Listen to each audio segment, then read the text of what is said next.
पण अखंड हिंदुस्थानचं दैवत असणारे छत्रपती शिवाजी महाराज ज्यावेळेला रायगडावरती राज्याभिषेक सोहळा संपन्न होतोय, 32 मन सोन्याचं सिंहासन तयार केलं गेलं, भव्य असा रायगड त्यांच्याकरता बांधला गेला रे. अनेक मंडळी त्या ठिकाणी राज्याभिषेकाकरता उपस्थित आहेत. पण ज्या वेळेला त्या सिंहासनावरती विराजमान व्हायचंय, राजेंच्या डोळ्यात पाणी आलं आणि मासाहेब विचारतात, शुभा, अरे 32 मन सोन्याचं सिंहासन तुझ्याकरता तयार केलंय, ते आवडलं नाही का रे? भव्य असा रायगड तुझ्याकरता बांधलाय, तो तुला आवडला नाही का रे? त्यावेळेला छत्रपती शिवाजी महाराजांनी सांगावं, मासाहेब, भव्य असा रायगड माझ्याकरता बांधलाय, भव्य असं 32 मन सोन्याचं सिंहासन माझ्याकरता तयार केलं गेलंय, पण ऐका ना, आता या 32 मन सोन्याच्या सिंहासनावरती बसल्यानंतर अखंड हिंदुस्थानचं मालकत्व माझ्या हातामध्ये येणार आहे.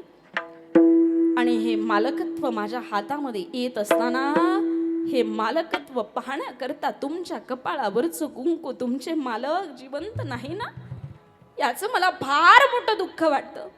अरे अखंड हिंदुस्थानचे दैवत असणारे छत्रपती शिवाजी महाराज त्यांनी हे दुःख व्यक्त करावं.